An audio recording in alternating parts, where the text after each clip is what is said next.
Hello বন্ধুরা, আজকে আমরা দশম অধ্যায়ের লাস্টের যে কোশ্চেনটা সেটা নিয়ে আলোচনা করবো। ঠিক আছে, এখানে চিত্রে সিডি সমান সমান 96 মিটার। এখানে চিত্রে সিডি কোনটা? যে এটা হলো 96 মিটার। ঠিক আছে, এ বি সি ডি একটা চিত্র।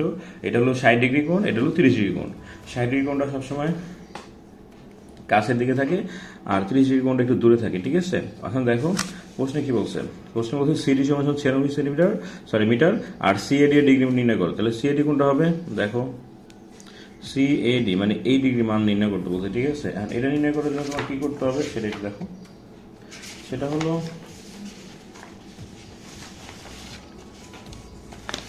দেখো এই যে সিএডি কিভাবে নির্ণয় করবা। ফার্স্টে আমরা কি লিখবো? ত্রিভুজ এসিডি মানে এটা নির্ণয় করবো। এটা নির্ণয় করার জন্য কি করতে হবে? এখানে আমার 180 ডিগ্রি কোণ আছে। পুরোটা মিলা যদি আমরা 100 কোণ চিন্তা করি তাহলে 180 থেকে যদি আমি 60 বিয়োগ করি তাহলে কত হবে? 120 হবে। 180 থেকে 60 বিয়োগ করলে 120। আর এটা কি হবে? সিএডি। এটার কথা যদি ভাবি তাহলে আবার তিনটা কোণের সমষ্টি 180। 180 থেকে যদি আমি দুইটা কোণ বাদ দিই, 30 আর 120 যদি বাদ দিই তাহলে আমি 30 পাই। দেখো 180 থেকে 120 আর 30 বাদ দিচ্ছি, মানে এই দুইটা মিলে কত হইলো? 150। এই দুটো বাদ দাও তাহলে কত? 30 ডিগ্রি হয়ে গেল। ঠিক আছে, তারপরে কোশ্চেনে দেখো কি বলছে। বলছে বিসি এর দৈর্ঘ্য নির্ণয় করো। আচ্ছা, বিসি কোনটা? এই যে এটার মান, মানে এক্স এর মান দিয়েছে, তাই না?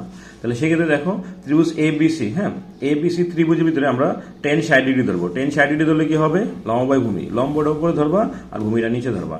10-60 ডিগ্রির মান কত? শুধু √3। তাহলে আর গুণ করো, এটার সাথে গুণ করলে √3x আর এইচ একে এইচ হবে। আর এই √3টা গুণ আছে, এবার সেগুলো ভাগ হবে। ঠিক আছে, তারপরে দেখো আবার ত্রিভুজ এবিডি ধরবা। হ্যাঁ, ত্রিভুজ এবিডি মানে এই পুরাটা ধরা হয়েছে, একদম পুরা। এটা লম্ব আর ভূমি মানে দুইটা। তাহলে লম্ব হলে এইচ হবে আর ভূমি মানে কত? x + 96 হবে।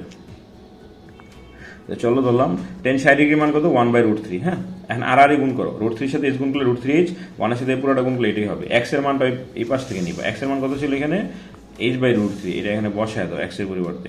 এটা প্লাস, এবার সেগুলো মাইনাস হবে। এন্ড টান দাও নিচে √3। এর নিচে কোনো সংখ্যা আছে? নাই, ডাইরেক্ট √3 মানে কি? একটা 3 হবে। মাইনাস দাও, এই √3 বাদ গেলে এইচটা বসে যাবে। তিনটা এইচ থেকে একটা এইচ বাদ দিলে 2h হবে। এটা ভাগ আছে, এবার সেগুলো গুণ হয়ে যাবে। আর এই টুটা গুণ অবস্থা আছে, এবার সেগুলো ভাগ হয়ে যাবে। পরে ফুল ক্যালকুলেশন করলে এটা আসবে।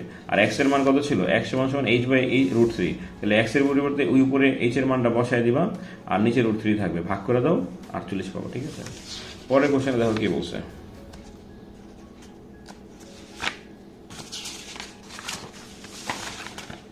দেখো বলছে এবিডি এর পরিসীমা নির্ণয় করো। এবিডি মানে এবিডি পুরোটার পরিসীমা চাইছে, তাই না? দেখো এটা হলো এইচ এর মান। হ্যাঁ, এইচ এর মানটা আমরা ধরবো।